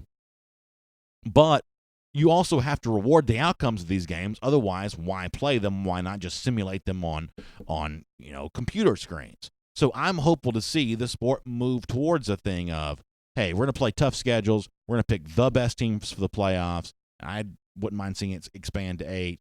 But, I don't want to just, give out participation trophies to the teams that find a way to go undefeated. And by participation trophies, I mean spots in the college football playoff, because I don't need to see a 0 in the loss column to believe that you're good. I need to see a collection of quality wins. And you're not going to win all those games. Ken Feinberg says, can Jeff and I do play-by-play at G-Day? I don't know that the rights holder would be too happy about that, but that'd be an awful lot of fun. BA would get in trouble for saying there are too many three-star players on the field at the moment. Listen, I have great respect for everybody who puts on the Georgia uniform. Will Go Dog says, by the way, it was good to see Will last night at Marlowe as well. He says, we are to troll the Florida fan base on Twitter. The Gator Hitter countdown reaches 1,000 days. Yeah, we're gonna be to that Gator Hitter updater 1,000 pretty soon. I've been kind of hopeful that the Gator Hitter updater and our 1,000th episode of DawgNation Daily would be close enough to coincide that we could find a way to make those be the same day. But math has never been my strong suit, so I'm not sure we're going to be able to do that. Alex Dean says, I think Alabama's heading down a hill with almost 2 losses with us, and now the Clemson beat down. I think we beat them in the SEC championship this year. That'll be the most satisfying moment of my sporting life when that happens. I will not. Really? Atlanta hasn't produced a ton of championships for you to enjoy, so I guess that makes sense. Plus, there is something about this particular foe, and it's not changed by the fact that Clemson beat them last year. Something about this particular foe that would be even more satisfying than just the typical thing of Georgia finally gets over, wins a national championship. There's a degree to which, I grew up in the era of Mike Tyson, both in terms of him being the champion of the world and in the post-championship era for Tyson. There was a moment in boxing where beating Tyson would have been a bigger deal than being the champion. He was the baddest man on the planet, and the cachet of beating him was more significant than whoever the heavyweight champion of the world would have happened to have been. Alabama, to a certain degree, is kind of the same thing. That Clemson's the reigning national champion, but actually demolishing Alabama in that game, to me, is almost a more significant trophy than the actual national championship trophy you get for winning the game. There's something to be said for the satisfying nature of beating Alabama on the field. So I hope to see Georgia experience that this year. Wait, to go back to something you said, Mike Tyson, the guy in the Hangover movie with the tiger and the face tattoo, he used to be a championship-level boxer? Are you serious? That is a classic level of trolling from Mr. Riley on that one. I had no idea. That is. Whew, you're going to make some people in our audience very, very upset about that. That's pretty funny. Scott Harris, thank you for the kind words in the Facebook comment section. I really appreciate that. That is incredibly nice for you to say. Thank you so much. I really, really appreciate that. Stuff like that makes me feel very good, y'all. back to the subject of the playoff, Bob Piquet, and I hope I'm pronouncing that correctly. Bob's told me before, and like a lot of you, I'll kind of forget your pronunciation over time. He says, the problem with the committee doesn't stay consistent in philosophy year after year. Seems like what side of the bed they wake up from. I would agree with that. They have had a little bit of a sliding scale. I think the committee had a bad look in 2014 when, over the course of a season, it had rated Baylor and TCU ahead of Ohio State, and then through no fault of Baylor and TCU's own, they decided to move Ohio State ahead of those two teams at the end of the year. And I think it set up a precedent where a lot of people decided, me included, they weren't going to be able to trust the committee and what the committee does. And, they've rectified that somewhat. In 2017, they made an unorthodox choice by taking a non-conference champion. That was a, if you'll pardon the phrase, that was a politically incorrect choice within the boundaries of college football. This year, though, I think there's going to be additional political pressure on the committee because it's been since 2015 since we've seen a Pac-12 team in the playoff. If a Pac-12 team is close this year, I think there's going to be some pressure to give extra consideration to that team because I don't think this committee wants to write off an entire – it's not just one conference. It's really an entire section of the country. The Pac-12 represents virtually everything west of Dallas. And that's a lot of the American landmass that'll feel like it has no chance of winning a national championship, no chance for competing for the playoff if the Pac-12 is ignored again, if it has a reasonable contender for that. There'll be pressure there. I think the Big Ten, on the basis of just its stature within the sport, the fact that we've seen Big Ten champions excluded a couple times. Now, we've only seen the conference itself excluded. Is it 2 years in a row that a Big Ten team has not made it? That is correct. Yeah, so it's 2 years in a row that a Big Ten team has not made it. I guess 3 times total, which a Big Ten champion has not made the college football playoff. 3 straight times, yes. Yeah, 3 straight years the Big Ten champion hasn't made it. They're going to get the extra look. And so this, I say this every year. What happens in September and October sets the stage for what is going to end up being a very contentious debate come November once these weekly ratings starts coming out and once the committee's thought process starts getting set in motion. So this is a tough job, and there are going to be a lot of unhappy people. Do you want to know the last time the Big Ten scored a single point in a college football playoff game? Was it 2014? National championship game in 2014. I was a junior in college. That is really something. Sean Doyle says Trevor Lawrence is going to get sacked more this year. He's not high on the Clemson offensive line. It's one of the reasons why Clemson's trying to load up on its offensive line in the 2020 class. They have not recruited that position lately as well as they have some of the others, but they are trying to change that for the class of 2020. Let me go get a few more here. We'll get ready to get off the air. How are we doing that radio show there? Everything working out? It's all good, baby. Good to hear. It's all cut up, ready to go. So timing-wise, we were okay with that? Timing-wise, we're all good. Well, that's good to hear. Robert Barnes says, I feel 6 teams would keep the playoffs highly competitive and interesting. Any more would water down the first couple of games. So he likes 6 instead of 8. I really like 8 because if you had an 8-team playoff, that'd be 5 conference champions and 3 at-large teams.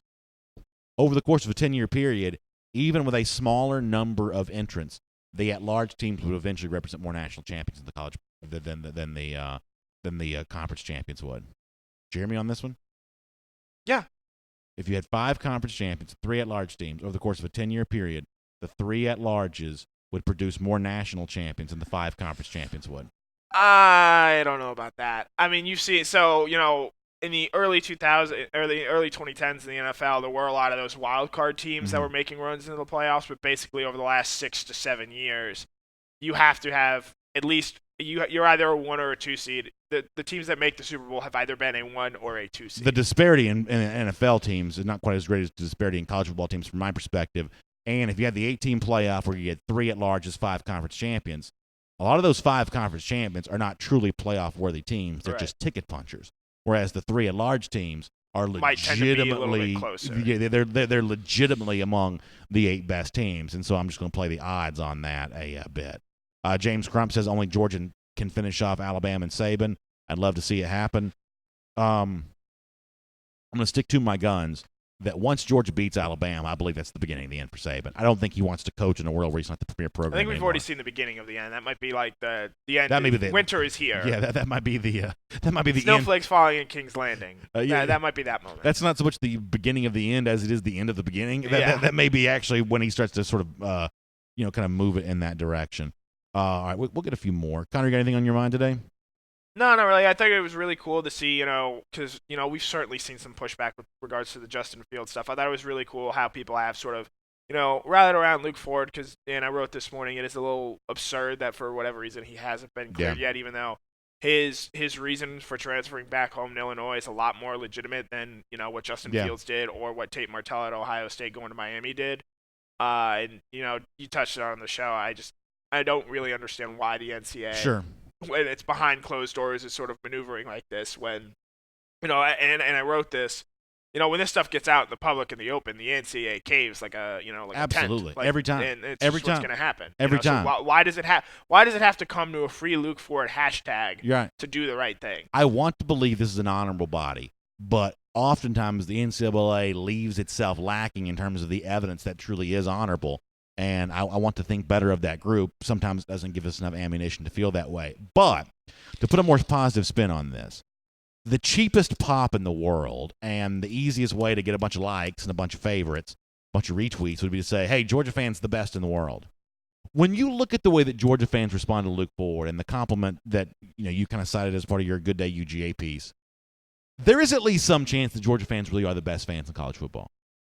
That's certainly a case. There is some chance that this is not just kind of a world's greatest dad coffee mug. Like they really might be. That we all No, there are some jerks out there who ruin it for a few people. But for the most part, they're not roll tiding their way around the country or just being real jerks about everything. So yeah, and so I guess I'm not even so much talking about the behavior of like the fringe, and every fan base got their own version of that. I think the largely silent majority of Georgia fans are very, very good college football fans. And I guess kind of what I'm saying in regards to this is, I think if you're an Illinois fan, how weird must you think it is that Georgia fans care this much about a player that was barely at Georgia, barely played, and then chose to leave Georgia in a weaker position with him not being there. I mean, Luke Ford was, a 4-star tight end for the class 2018. Him not being in Athens makes Georgia weaker.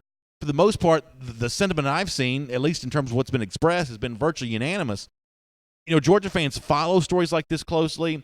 They, just seemingly, treat their own well, even for a guy like this who's no longer one of Georgia's own anymore, to I guess borrow a marketing phrase. They just pay attention. I mean, Illinois fans must find it odd to think that Georgia fans are even paying this close attention to this story. Right. And I do think I think a lot of Georgia fans would have liked to have seen Luke Ford stay at Georgia, especially just given the depth situation at tight end right now. But I think part of his reason for transferring home is his grandfather's health has declined a little bit. And he wants to be closer to his family, and I think most good-natured people can understand that and see that's a legitimate reason for someone to want to transfer, unless you're the NCAA. Right. I'll make this a little bit more personal. When people find out what I do, or when people meet me for the first time, one of the things that I hear almost more than anything else is, I don't know how you do this show every single day. And I am very clear about this, that this show is actually very easy to do every day because Georgia has a 12-month-a-year fan base. Georgia has a 365 days a year fan base. I was telling people at Marlowe's last night, May and June are going to be big months around DawgNation. There's a lot of movement with the 2020 class, and most of you will be paying very close attention to that every single day. I wonder, now you couldn't do an Illinois show every day, I'm guessing. I'm guessing there's just not enough going on with the program. But even for some of the big teams, I mean, I wonder, could you do this every day? Are there other fan bases of these other programs who are paying this much attention every single day? We've certainly, talked SEC every single day for a long time here as well. But, is this a unique characteristic to Georgia that in the middle of April, Georgia fans kind of respond in a big way to a hashtag for a player that's not even here anymore? Are other fan bases paying that much attention 12 months out of the year? I honestly don't know. I think there are there are some out there that are football 365 24/7.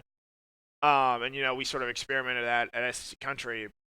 but it's really maybe only a handful. Maybe you could say Ohio State, Michigan, Alabama, maybe Florida. There are a few maybes in there, but in terms of definite, it's probably the short list is when you factor in both, audience size, and we're getting super behind the baseball, inside baseball. When you factor in audience size or fan demographics, there's really only a few that could do this. Dante Edie says that my listening face is very different from my waiting to respond face, and yes, unfortunately, the waiting to respond face pops up a whole lot more than the listening face does. So Dante, thanks for noticing, but you are 100% right about that. Chris Brantham asked a question on Facebook. Would Georgia fans maybe be a little bit more upset about the Luke Ford thing if Justin Fields hadn't transferred and thus putting a little bit more spotlight on Ford? I really don't think so.